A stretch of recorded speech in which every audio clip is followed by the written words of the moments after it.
Welcome back to the Explainer, everyone.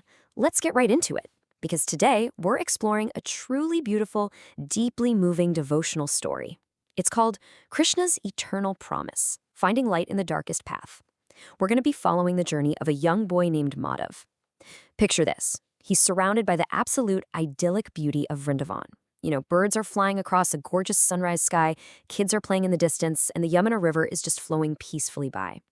But here's the catch. Despite being in a setting literally bursting with life, Madhav is just completely overwhelmed by this profound feeling of loneliness and despair. Okay, let's dive into this. Seriously, why is it that sometimes, even in a place absolutely filled with love, a heart can feel so completely alone? Madhav is sitting there right beneath a tree by the river, and he's clutching this small broken wooden flute in his hands. He's in total despair. He feels totally abandoned, even with all this happiness happening right in front of him.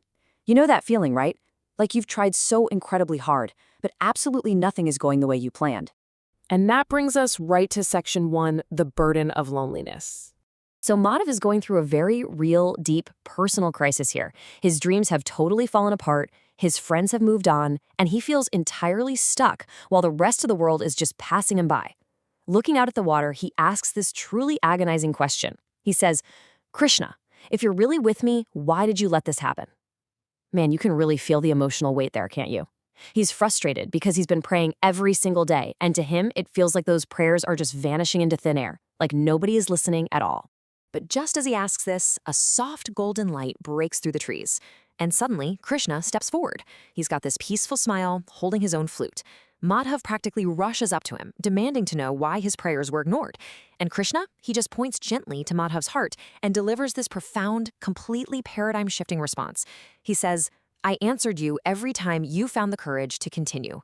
Wow! So the answer wasn't some magical overnight fix to his external problems, right? It was actually the inner strength he was given to just keep putting one foot in front of the other. Moving on to section 2, the River of Life. Krishna sits down right next to Madhav on the riverbank and starts his very first lesson. He picks up a small stone and gently tosses it into the flowing water. Splash! He asks Madhav to really look at the river's path. When a stone falls in, the river doesn't just stop, right? It definitely doesn't turn back. It just continues right on toward its destination. It's such a brilliant metaphor for life. Obstacles, like that falling stone, are going to enter our path. They're going to make a splash, but they do not get to decide where our journey ends. The river of life just keeps flowing. Which leads us to section 3, actions, rather than outcomes.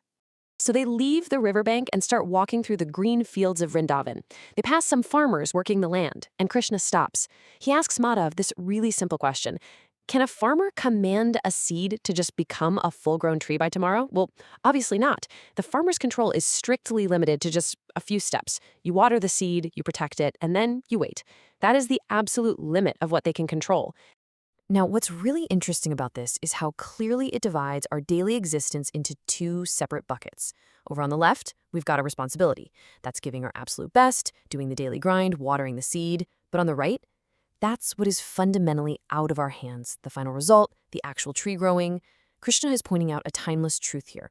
We are entirely in control of our actions, but we absolutely do not control the ultimate outcomes. And that takes us to section 4, loving without attachment. At this point, Madhav opens up about something super vulnerable.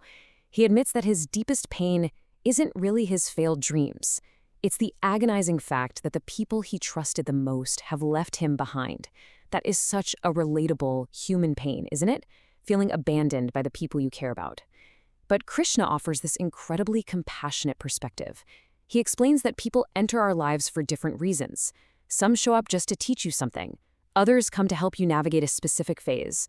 And crucially, some leave after their unique purpose in your journey is complete. Not everyone is meant to stay forever. So Madhav, looking totally defeated, asks if he should just stop loving people to avoid getting hurt. Krishna just smiles and says, no. Instead, he gives him this powerful rule. Give love freely. Do not make your happiness dependent upon someone else's presence. I really want you to pause and reflect on that for a second, because it is absolutely crucial. It's all about keeping your own sense of self intact. You can still love openly, but without that grasping, desperate attachment, even when people you care about inevitably transition out of your life. This brings us to section 5, taking the next step. Later that night, things take a turn. Madhav hits what we can definitely call his darkest moment. The sky opens up, heavy rain is falling, thunder is cracking in the distance, and suddenly, the sheer weight of all his sadness just crashes down on him again. He's totally exhausted, feeling like he simply isn't strong enough to keep doing this, and he just collapses to his knees right there in the mud. But then, out of nowhere, he hears it. The soft sound of a flute. The storm quiets down, and Krishna is back. And he tells Madhav something so comforting. When the night is dark, you don't need to see the entire road. You only need enough light to take the next step. Just let that sink in for a moment. Stop obsessing over the entire massive journey ahead and just look for enough light for that one single immediate step in front of you. And this brilliantly illustrates exactly how Krishna defines life setbacks. Failure is just a teacher wearing a difficult face. It is not the end of the journey. He completely flips Madhav's panic and turns it right into an opportunity for growth. Madhav is still a little hesitant, though, and he asks, "But what if I fail again?" And Krishna gives him this incredible rhythmic loop of resilience. He says, "If you fail again, learn again, rise again, walk again." It's so simple, but so incredibly powerful. As long as you just keep walking, you literally have not lost. And finally, we arrive at section 6, the power of surrender. Here's where the story hits its real climax. We focus in on that little physical prop Madhav's had this entire time, that broken wooden flute. Madhav shows it to Krishna and says, "Look, it's broken." But Krishna takes it, looks it over, and asks Madhav if he even knows why a flute can make music in the first place. You know why? It's because it's empty inside. That is such a profound twist. Beautiful music requires emptiness. When you finally empty yourself of ego, when you let go of all those constant nagging worries, that's when you allow divine guidance to actually flow through you. The broken flute actually starts glowing softly, and Krishna hands it back with this amazing piece of advice. Do not worry about being perfect. Become willing. And you guys, this just completely transforms Madhav.